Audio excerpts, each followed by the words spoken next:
संतप्त मानस शांत हों, जिनके गुणों के गान में बेवर्धमान महान जिन विचरे हमारे ध्यान में। 10 लक्षण महापर्व आरंभ हो रहा है और अब इस बाकी आगे के 10 दिनों में अपन 10 धर्मों की विस्तार से चर्चा करेंगे। पहला दिन है ना, तो सामान्य पर्व क्या किसे कहते हैं, 10 लक्षण पर्व का क्या तात्पर्य है, क्या अर्थ है, थोड़ा 5 मिनट 10 मिनट इसके बारे में बताएंगे। फिर उत्तम क्षमा के बारे में बताएंगे। उत्तम क्षमा का विषय अपने आप में बहुत बड़ा है, कुछ शेष रह जाएगा तो कल मार्दव धर्म के दिन एडजस्ट करेंगे। इस तरह 2-3 दिन में फिर शेष रह जाएगा तो आर्जव धर्म के दिन एडजस्ट करेंगे। इस तरह इन 3 दिनों में हम 3 धर्मों का स्वरूप आपको बहुत अच्छी तरह बता देंगे। ये 3 धर्म आपस में एक से भी हैं, आपस में परस्पर संबंधित भी हैं, तो उनकी चर्चा अपन यथावत करेंगे। पर्वों की चर्चा जब भी चलती है तो उनका संबंध इस लोक में खाने पीने और खेलने से जोड़ा जाता है। रक्षाबंधन के दिन क्या खाया जाता है, क्या खेला जाता है, दिवाली के दिन क्या खाया जाता है, क्या खेला जाता है, ऐसी प्रकार होली। माने हम इन पर्वों का संबंध खाने और खेलने से जोड़ते हैं।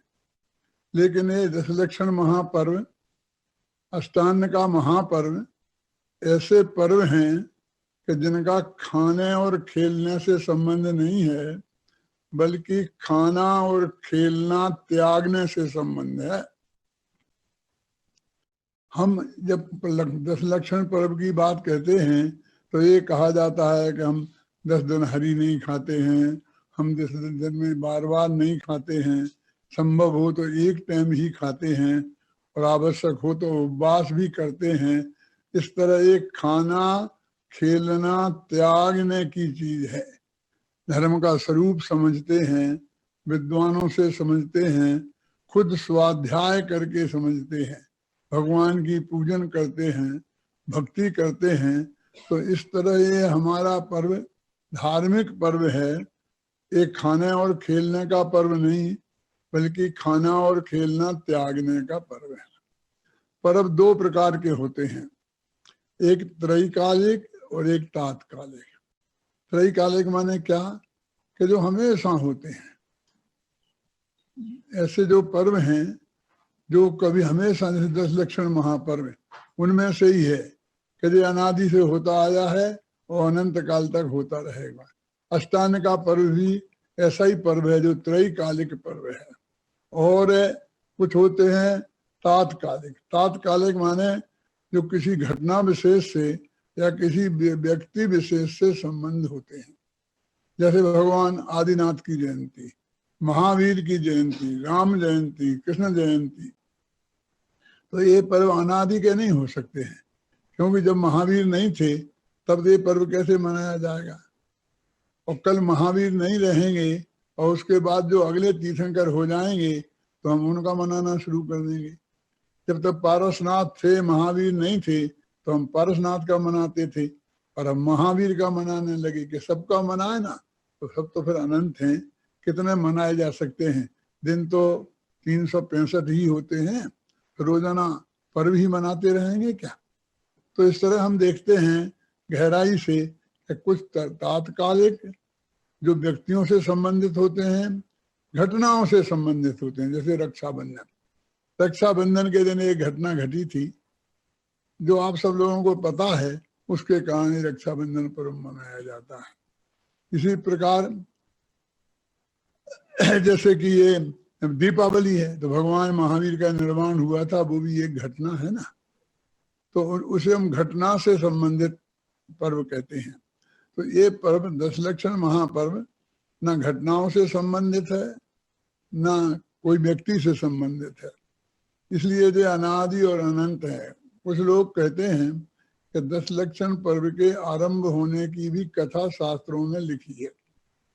वो जो कथा लिखी है वो हर युग में एक कैसे आरंभ होता है, वो युगारंभ की कथा है, पर्वारंभ की कथा नहीं।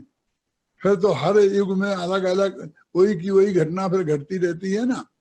इसलिए ये पर्व दशलक्षण महापर्व अनादि का है और अनंत काल तक रहेगा, क्योंकि ये उत्तम समाधि 10 धर्मों से संबंधित है। ये 10 धर्म आत्मा के कल्याणकारी अनादि से हैं और अनंत काल तक रहेंगे।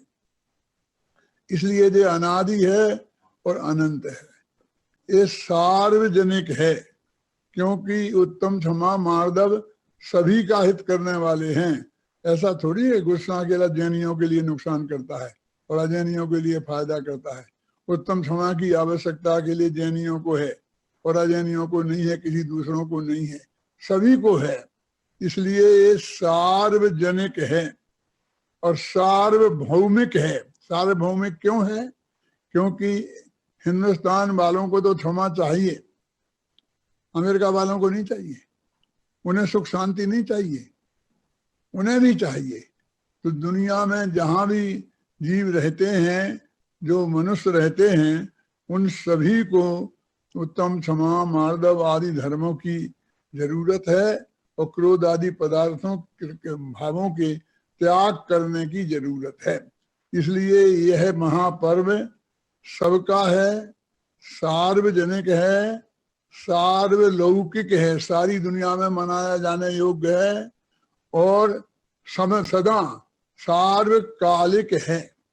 भले ही कोई मनाए कोई न मनाए, भले ही कहीं मनाया जाता हो कहीं नहीं मनाया जाता हो, वो कहीं मनाया जाता है कि नहीं, कोई मनाता है कि नहीं, इसकी वजह से नहीं है।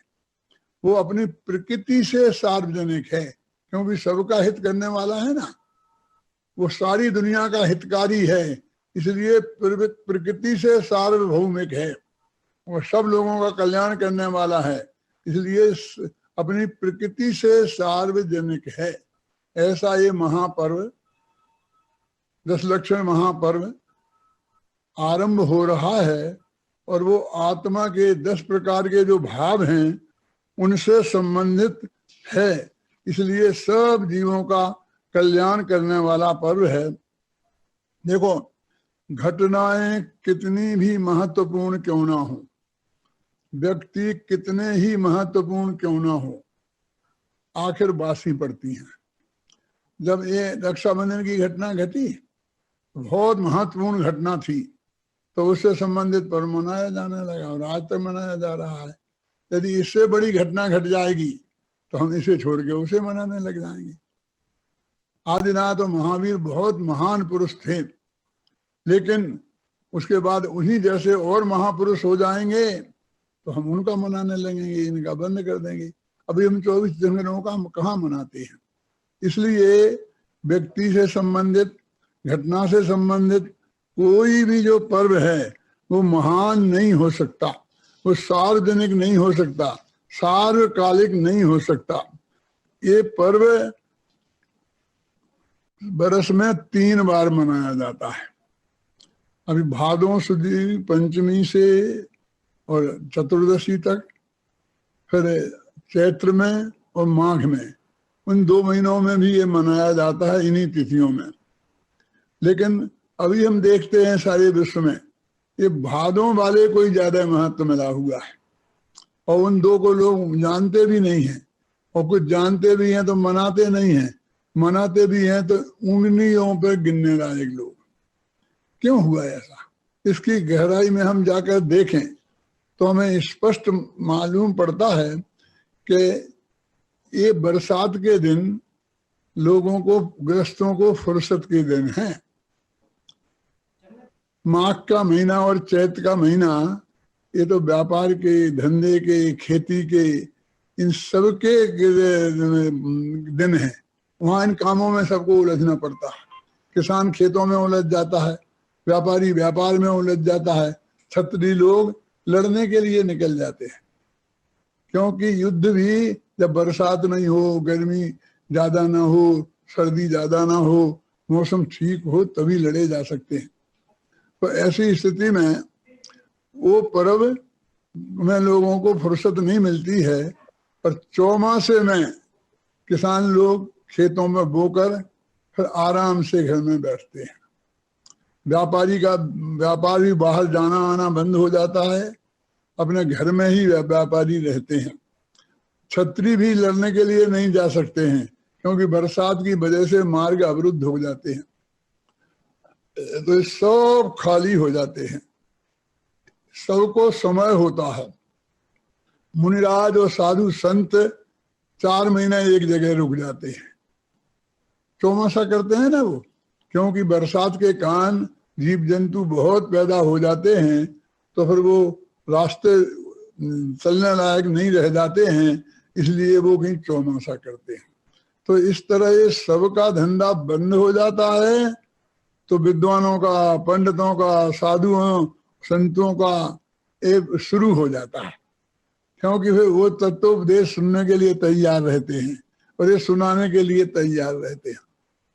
ये 4 तरह के समाज है ना, ब्राह्मण, क्षत्रिय, वैश्य और शूद्र। 4 अपने महापर्व हैं जो हिंदुस्तान में बड़े शान के साथ मनाए जाते हैं। पहले रक्षाबंधन, दूसरा दशहरा, तीसरा दीपावली और चौथा होली। रक्षाबंधन ब्राह्मणों का पर्व है, दशहरा क्षत्रियों का पर्व है, दीपावली व्यापारियों का पर्व है और होली शूद्रों का पर्व है। क्या मतलब कि जब सब लोग फ्री हो गए तो ब्राह्मण माने विद्वान, ब्राह्मण माने साधु संत, वृत्ति, भरत चक्रवर्ती ने ब्राह्मण वर्ण की स्थापना की थी ना, तो फिर उनका काम चल जाता है, वे उपदेश का काम देना शुरू हो जाता है, इसलिए उनका पर्व है मैं कहता हूँ। और फिर जब समय बरसात खत्म हो जाती है तो लड़ाई का समय आता है, तो क्षत्रिय लोग अपने हथियार संभालने लगते हैं। उनमें जंग वंग लग जाई हो तो उनको साफ वगैरह करने लगते हैं। तो ये दशहरा जो है वो क्षत्रियों का पर्व है। फिर दीपावली से व्यापार शुरू होता है, क्योंकि अपने हिंदी प्रांत में तो शादियां भी तभी से शुरू होती हैं, असली व्यापार तो शादियों में ही चलता है ना। तो तब से व्यापारी अपनी तराजू मराजू संभाल कर, गैस संभाल कर अपनी पूरी तैयारी करते हैं।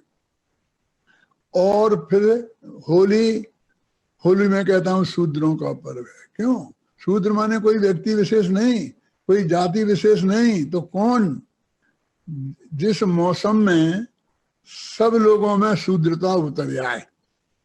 बढ़िया मौसम होता है बसंतोत्सव, ना सर्दी रहती नहीं है, गर्मी आती नहीं है, बरसात होती नहीं है, तो सबसे बढ़िया मौसम रहता है। तो एक कहते हैं कि समझ लीजिए कि 4 वर्ण शूद्र हो जाते हैं, उनके विकार ऊपर आ जाते हैं। कहते हैं ना कि इन दिनों में बुढ़ों को भी शौक चढ़ाने लगता है, उनमें भी रस परिपाक हो जाता है। तो इसलिए ये सबका, शूद्रों का माने जिनमें सब में शूद्रता आ जाए, ऐसे लोगों का पर्व है। तो इस तरह है ये 10 लक्षण महापर्व। पर्यूषण का पर्व जो है भादों के महीने का, ये बहुत जोर से सारे देश में मनाया जाता है। सब लोग मनाते हैं, सारी दुनिया में जहाँ जैनी रहते हैं वे तो मनाते ही हैं, और लोगों के लिए भी अत्यंत उपयोगी और मार्मिक पर्व है। अभी अपन को उत्तम क्षमा 10 धर्म क्या है? वास्तव में ये 10 धर्म नहीं है, धर्म तो एक ही है। उस धर्म के 10 लक्षण हैं। इसलिए मैंने तो अपनी किताब का नाम है ना, ये इसका किताब का नाम ही धर्म के 10 लक्षण ये रखा है कि धर्म एक है और उसके लक्षण 10 हैं। लक्षण माने क्या? कोई बीमार होता है ना, डॉक्टर के पास जाता है तो उसे वो देखता है, तो क्या देखता है? उसके लक्षण देखता है। वो पूछता है तुम्हें सर्दी लगती है, तुमको कपकपी छूटती है, तुमको ऐसा, माने तुम्हें क्या लक्षण प्रकट होते हैं, उन लक्षणों से वो निर्णय करता है कि बीमारी क्या है। ऐसे ही जब कोई आदमी धर्मात्मा होता है, धर्म उसके अंदर में प्रकट होता है, तो उसको जो लक्षण प्रकट होते हैं उन्हें वे 10 होते हैं, माने वो क्षमा क्षमा धर्म प्रकट होता है। मार्दव माने निर्माणता होती है उसके जीवन में, वो छल कपट नहीं करता है, वो लोभ नहीं रखता है, वो सत्य का आश्रय ग्रहण करता है। तो इस तरह से ये 10 लक्षण उसके अंदर में प्रकट होते हैं। इसलिए धर्म के 10 लक्षण हैं। धर्म तो एक ही है, और वो क्या है? वस्तु का स्वभाव, और स्वभाव के आश्रय से जो निर्मल पर्याय प्रकट होती है उसको धर्म कहते हैं। उस स्वभाव पर्याय को धर्म कहते हैं। लेकिन उनको हमने 10 भागों में बांटा, और अनेक भागों में भी बांट सकते हैं। 12 भावना के रूप में भी हम व्यक्त करते हैं, और भी कई तरीके से। तो ये 10 धर्म के लक्षण क्या हैं, उनके बारे में अपन को चर्चा करनी है। जब धर्म की चर्चा चलती है तो सब लोग नकारात्मक बात ही करते हैं। कहते हैं क्रोध नहीं करना क्षमा है, मान नहीं करना मार्दव है, छल कपट नहीं करना आर्जव है, लोभ नहीं करना शौच है। तो सब में नहीं करना है। हिंसा नहीं करना अहिंसा धर्म है, झूठ नहीं बोलना सत्य धर्म है, चोरी नहीं करना अचोरी धर्म है, व्यभिचार नहीं करना ब्रह्मचर्य धर्म है, और परिग्रह नहीं जोड़ना अपरिग्रह धर्म है। तो इस तरह है, जितने धर्म की चर्चा करते हैं वो सब नेगेटिव करते हैं। तो धर्म क्या नकारात्मक है? धर्म का कोई पॉजिटिव सकारात्मक स्वरूप नहीं है। धर्म को हम सीधा नहीं समझा सकते हैं। हम ऐसा क्यों नहीं बोलते हैं कि वो क्षमा का अभाव क्रोध है, मार्दव का अभाव मान है, आर्जव का अभाव मायाचार है? शौच धर्म का अभाव लोभ है, ऐसा नहीं समझाता है कोई। समझाएगा भी तो किसी की समझ में नहीं आएगा, क्योंकि एक सिद्धांत है कि जिस चीज को लोग समझते हैं उसके आधार पर जिसे नहीं समझते हैं उसे समझाया जाता है। ये क्रोध मान माया लोभ आत्मा के सुपरिचित विभाव हैं। इन्हें आत्मा बहुत अच्छी तरह जानता है। जब हम कहते हैं क्रोध मत करो तो कोई नहीं पूछता क्रोध किसे कहते हैं। यदि हम ये कहते हैं क्षमा धारण करो तो कहते क्षमा क्या चीज है। यानी क्रोध से सब परिचित हैं।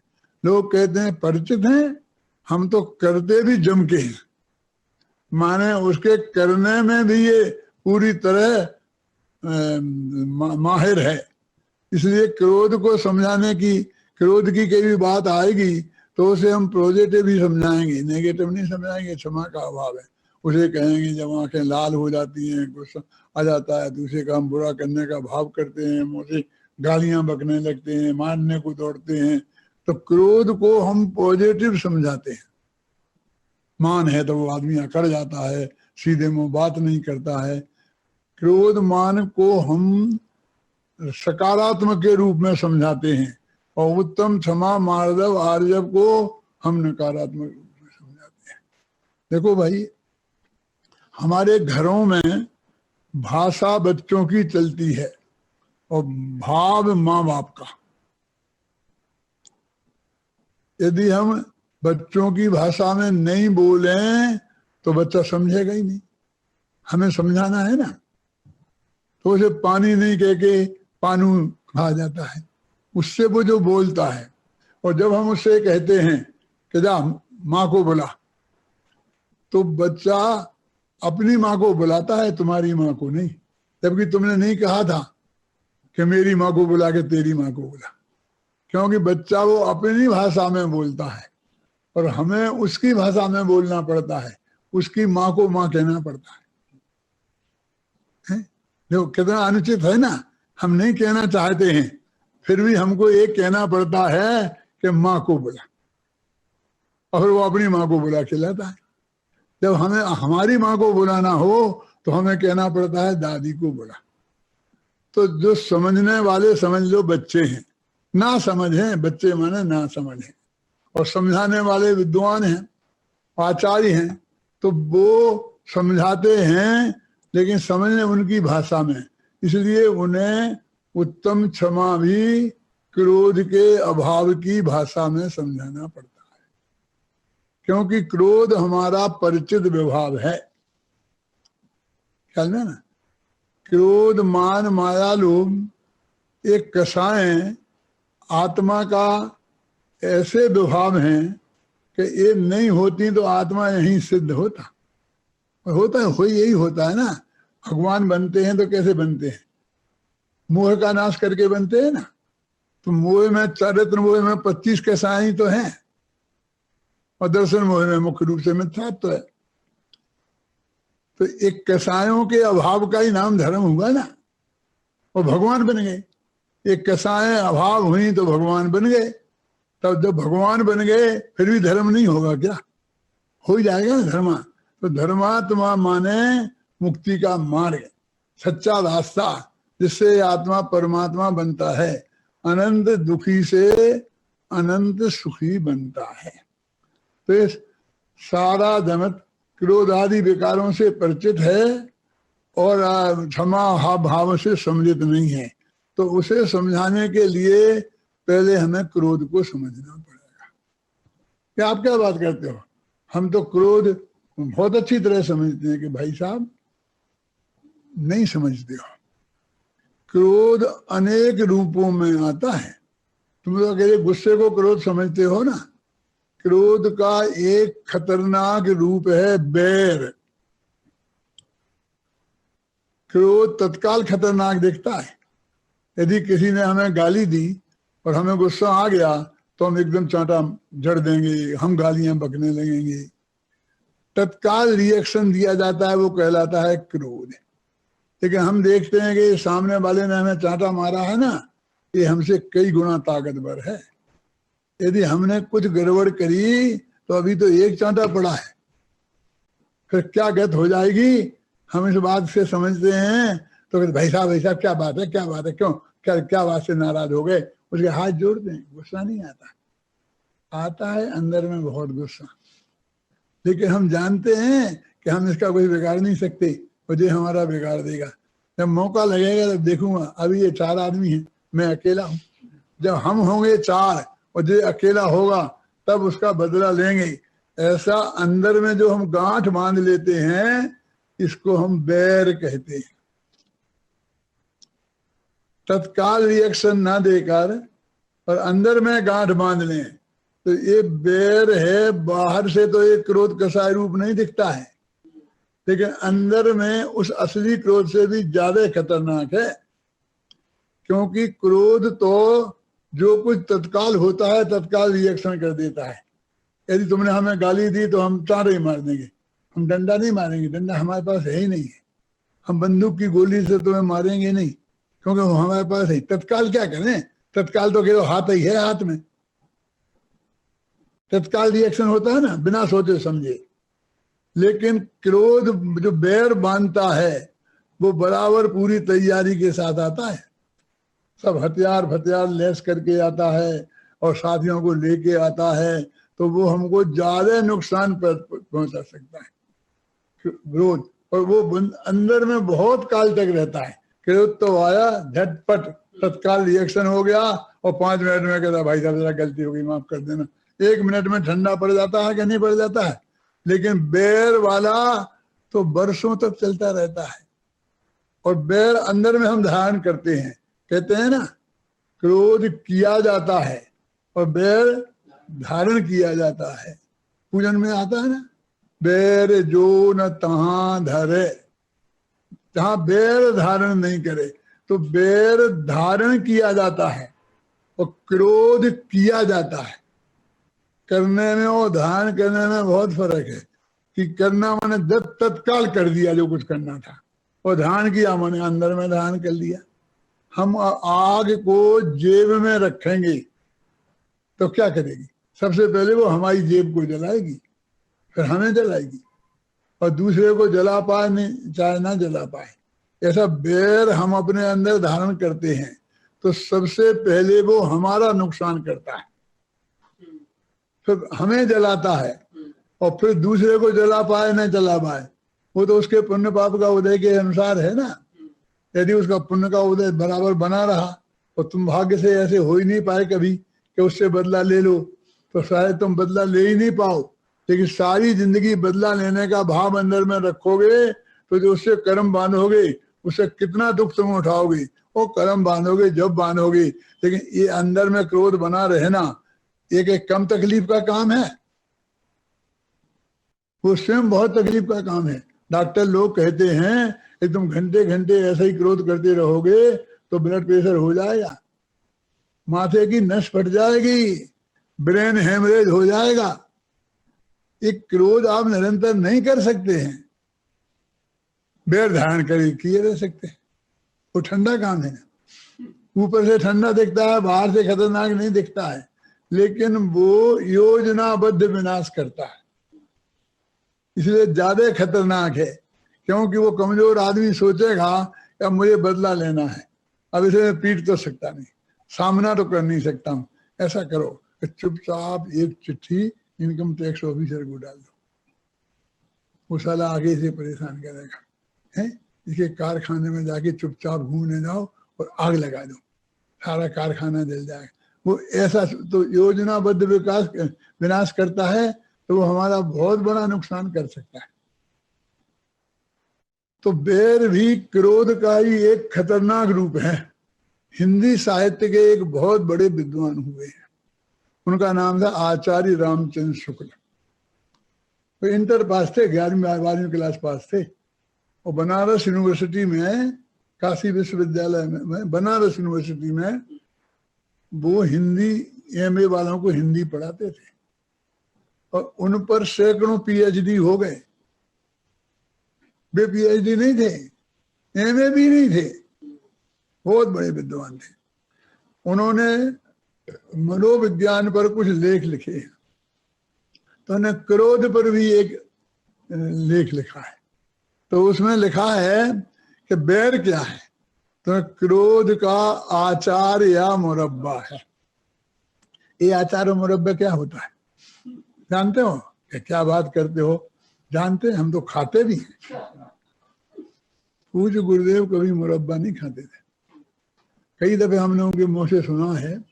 एक दफे बचपन में जब वो बनाते हैं ना अचार वगैरह मुरब्बा, तो 6-6 महीने तक सड़ाते हैं उसे, या सड़ा लो गला के खाओ, उसका नाम वो अचार मुरब्बा है।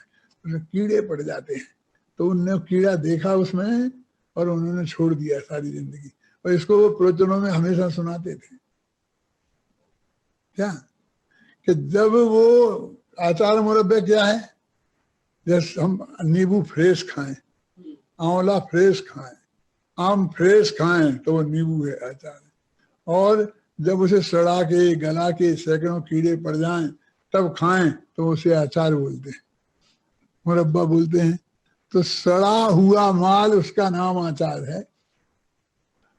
जो सड़ा हुआ क्रोध अंदर में रख लें और फिर वो सड़ता रहे, सड़ान मारते रहे हमेशा कि मैं बदला नहीं ले पाया, मुझे इसके बदला लेना है, मैं बदला नहीं ले पाया, मीठी मीठी बातें करे और अंदर में ऐसा सोचता रहे। तो जब वो क्रोध सड़ जाता है, गल जाता है, तो उसे आचार्य मुरब्बा कहते हैं।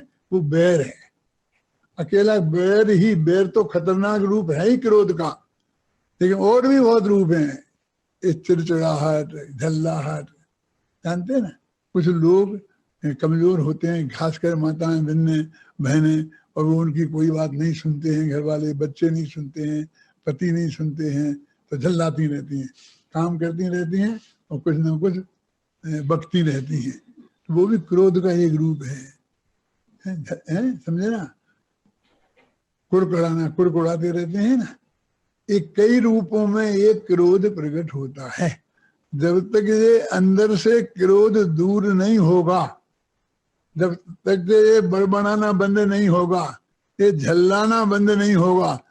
एक क्रोध क्या है, जो ताकतवर होता है, शक्तिशाली, उसका क्रोध तो एकदम क्रोध के रूप में प्रकट होता है, तत्काल रिएक्शन देता है। तुमने कुछ कहा, ये किया, तुमने 2 शब्द बोले, हमने कहा चुप रहो, तुम चुप नहीं रहे तो हमने 2 चांटा जड़ दे। शक्तिशाली हैं और तुम कुछ नहीं कर सकते हो।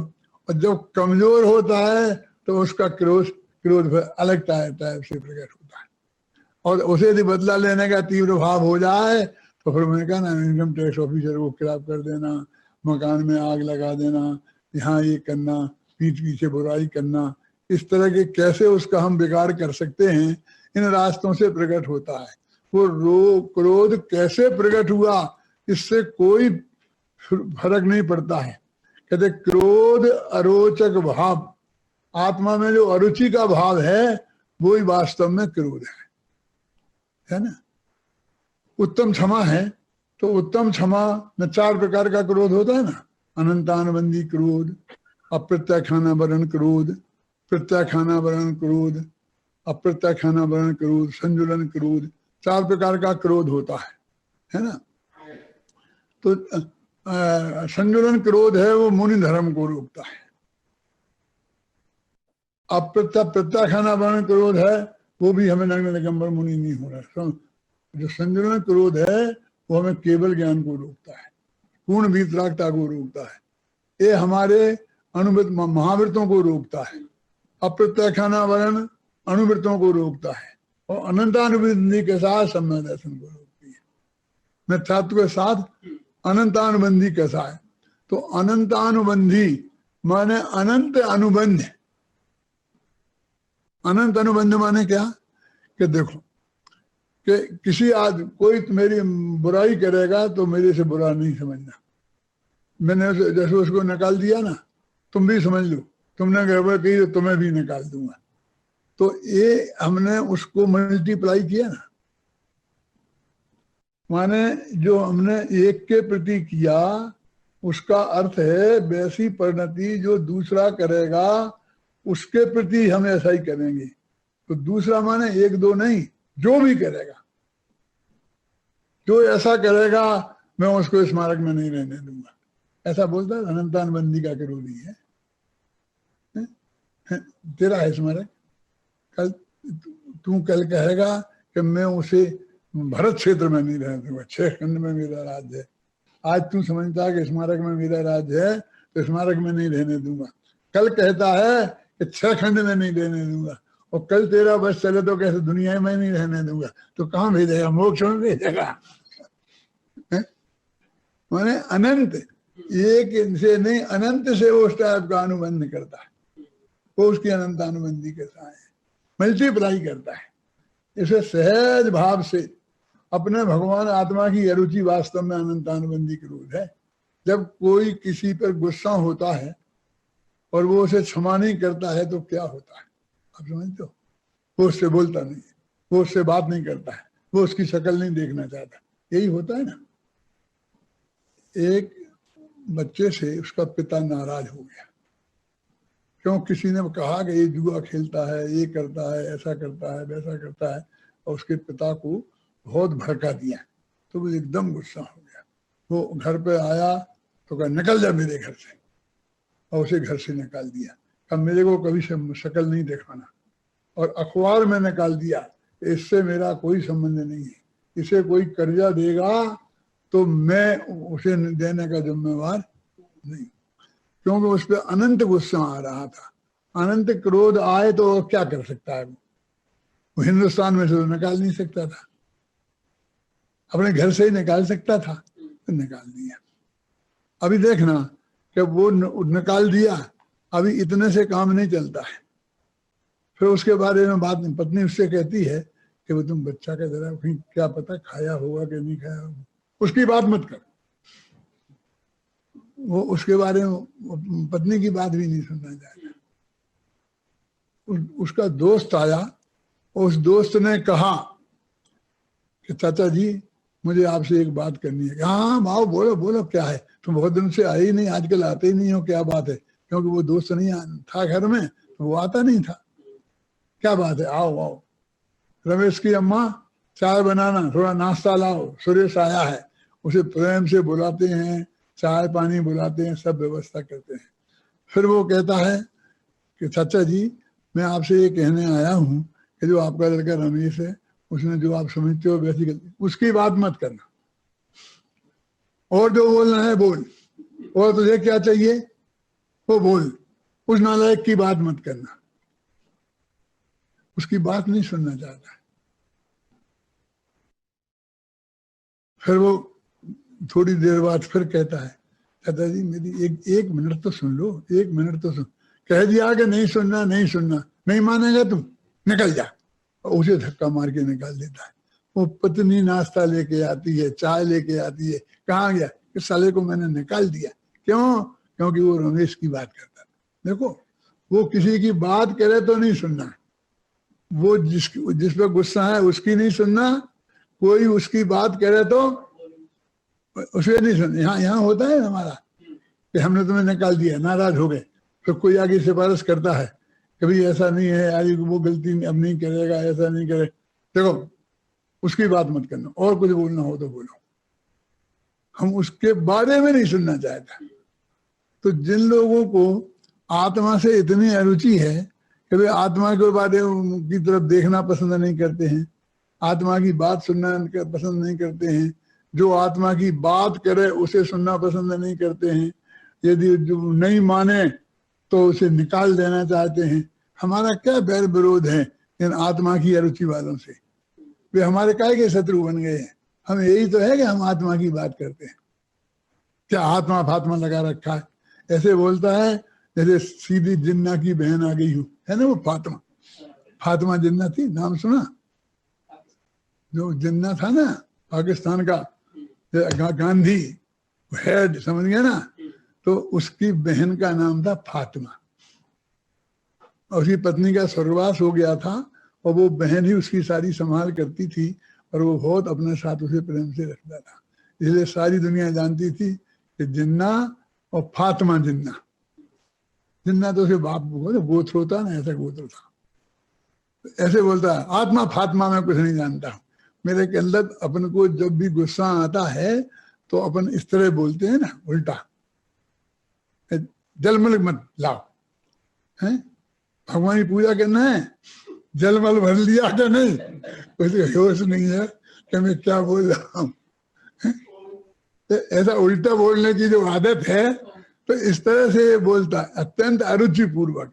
ये अरुचि की द्योतक है, और अरुचि का नाम वास्तव में क्रोध है, अनंतानुबंधी क्रोध है।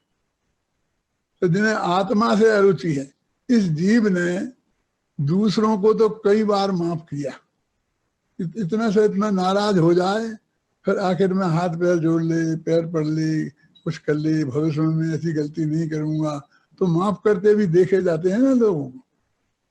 दूसरों को तो अनंत बार माफ किया, और दूसरों से कई बार माफी भी मांगी,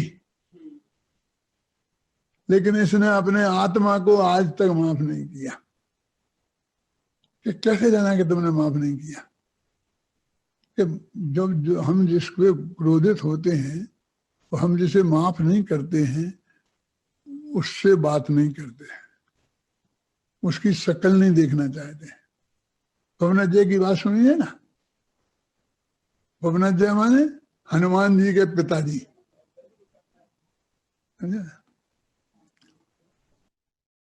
जब वे जवान थे, शादी वादी नहीं हुई थी, एक लड़की को देखकर मोहित हो गए। ऐसे मोहित हो गए कि बेहोश हो गए, बेहोश पड़े थे। लोग उन्हें दौड़ के लाए, उनके पिताजी को बुला के लाए, है ना। पिता, अपन बहुत बड़े राजा हैं, तुम बहुत होशियार लड़का है, और वो साधारण राजा है, और वो अपन प्रस्ताव भेजेंगे तो 1 मिनट में हाँ हो जाएगी, चिंता क्यों करता है? कि नहीं, पहले शादी, पहले शादी। आखिर क्या हुआ, हो गई सगाई, हो गई, बात पक्की हो गई। अब तो समय, शादी में समय तो लगेगा, लेकिन भाई साहब को चैन नहीं पड़ी। तो अंजना से मिलने गए, 7 महल का मंजिल का महल था, तो पीछे से चढ़ चढ़ा के रास्ता डाल करके ऊपर के खंड में पहुंचे जहां अंजना थी। अंजना बैठी बैठी अपनी सखियों से बात कर रही थी, सखियां मजाक उड़ा रही थी। तुझे ऐसा ही मजनू पसंद आया जो तेरे पर बेहोश हो गया देख करके? अरे उससे तो फलां राजा का लड़का अच्छा था, फलां राजा का अच्छा लड़का था, ऐसे उससे मजाक कर रही थी। अब बेचारी वो क्या कहती, चुप बैठी थी नीचे गर्दन करके। ये सुन रहा था कि वो निंदा कर रही हैं इसकी, और लोगों की प्रशंसा कर रही हैं, और ये चुपचाप सुन रही थी। गुस्सा आया, इसे जवाब देना चाहिए कि नहीं सबसे बढ़िया वो ही है। क्या ये जवाब नहीं दे रही है, मेरी निंदा सुन रही है, अब मैं इससे शादी नहीं करूं। 1 मिनट में बेहोश हो गया था, शादी करूंगा। 1 मिनट में कहता अब मैं नहीं करूंगा। क्या क्या हालत है देखो। फिर सोचता है इससे मैं शादी नहीं करूंगा तो ये तो उन राजकुमारों से शादी कर लेगी, मौज उड़ाएगी, और मैं रह जाऊंगा। शादी कर लूंगा और शादी करके छोड़ दूंगा, क्योंकि लड़कियां शादी करने के बाद दोबारा नहीं करती थी ना, अब तो धीरे धीरे करने लग गई हैं। क्यों? तो इसलिए इसे मैं इतनी तकलीफ दूंगा। और वो उससे शादी कर लेता है और उसे छोड़ देता है, और वो 22 वर्ष तक उससे नहीं बोलता है। ये सारी कहानी तुमने सुनी होगी। और ये हनुमान जी जो मोक्षगामी है ना, उनके माँ की बात है। तो इतना क्रोध, समझिए ना, कि उससे बात नहीं करना, उसकी शक्ल नहीं देखना 22 वर्ष तक। और जब वो क्रोध थोड़ा डाउन हुआ तो वो जंगल में से कहीं युद्ध में गया हुआ था, वहां से आया और रात में उसको मिल को आ गया। क्या है ये हालत, क्या है समझ लो आप। तो अनंत क्रोध का मतलब क्या है? ये भगवान आत्मा के प्रति ऐसा जो क्रोध होना, उसका नाम अनंत क्रोध है। जब वो जाता है तो उत्तम क्षमा प्रकट होती है। वो किसके? अपने आत्मा के प्रति, दूसरों को माफ करने से नहीं। कुछ गुरुदेव श्री फरमाते थे कि इस आत्मा ने दूसरों को तो कई बार माफ किया, लेकिन अपने आत्मा को माफ नहीं किया। कि अपने आत्मा को माफ कैसे किया जाता है? कि उसकी सुध लेना, उसे देखना, उसे जानना, उसके बारे में समझना, उसके बारे में चर्चा करना, बात करना, यही उसे माफ करना है। उसे और कुछ नहीं चाहिए। तुम्हारे हाथ नहीं जुड़वाना है कि तुम हाथ जोड़ के माफी मांगो। तो जब तक हम आत्मा दूसरों को माफ करेंगे और अपने आत्मा को नहीं माफ करेंगे तो उत्तम क्षमा धर्म प्रकट नहीं होगा। ये क्षमा शब्द के साथ जो उत्तम शब्द लगा हुआ है ना, ये सम्यक दर्शन की सत्ता का सूचक है। कि सम्यक दर्शन के साथ जो क्षमा होती है वो उत्तम क्षमा है। सम्यक दर्शन के बिना 10 धर्मों में से कोई धर्म नहीं होता। इसलिए हर एक धर्म के साथ उत्तम क्षमा, उत्तम मार्दव, उत्तम आर्जव, ये पद शब्द लगे हुए हैं ना, ये शब्द लगे हुए हैं। तो उत्तम माने सम्यक दर्शन सहज। तो कहते सम्यक दर्शन की क्या जरूरत है? पर क्रोध नहीं करो, क्षमा हो गई। कि भाई साहब क्रोध नहीं करो, सम्यक दर्शन के बिना क्रोध नहीं करो, ये बनता ही नहीं है। क्योंकि क्रोध उत्पन्न कैसे होता है? कि जब पर पदार्थ हमें सुखी दुखी करते हैं, हमारा भला बुरा करते हैं, हमें मारते जलाते हैं, हम ऐसा मानते हैं तो क्रोध उत्पन्न होता है।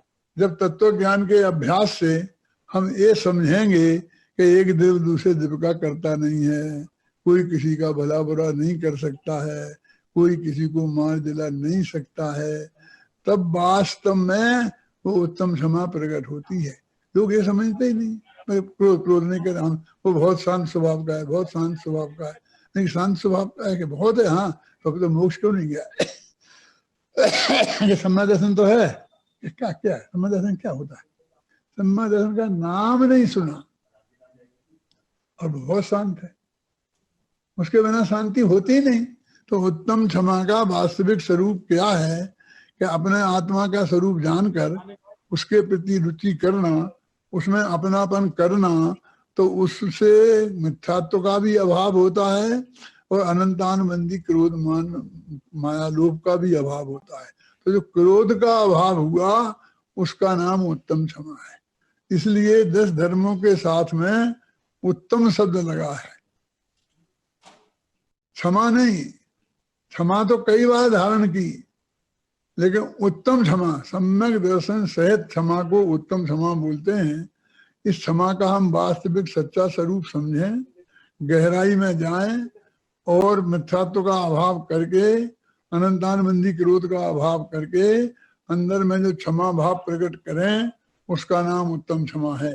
ऐसी उत्तम क्षमा प्रत्येक आत्मा अपने अंदर में प्रकट करके अनंत सुखी हो, इस मंगल भावना के साथ मैं अभी की बात समाप्त करता हूँ। उत्तम क्षमा मार्दव आर्जव भाव है, सत्य सोच संयम तप। हाँ जी, इस तरह से अभी आप और हम सभी ने आदरणीय डॉक्टर हुकुमचंद जी भारी साहब का प्रवचन का लाभ लिया, और अभी आप और हम सभी जिनवाणी की विनय करते हैं, जिनवाणी स्तुति करते हैं। उसके पश्चात दोपहर के कार्यक्रम 3 से 3:15 में आध्यात्मिक पाठ होगा, और 3:15 से 4 बजे तक पंडित अभय कुमार जी भाई साहब का व्याख्यान होगा। अतः आप सभी समय का विशेष ध्यान रखें। जिनवाणी स्तुति करते हैं। निज निधि निज में बताई, यह अनंत उपकार है, उसी के लिए जिन वाणी माँ को वंदना शत बार है, वंदना शत बार है। काय स्वर करें 9 बार।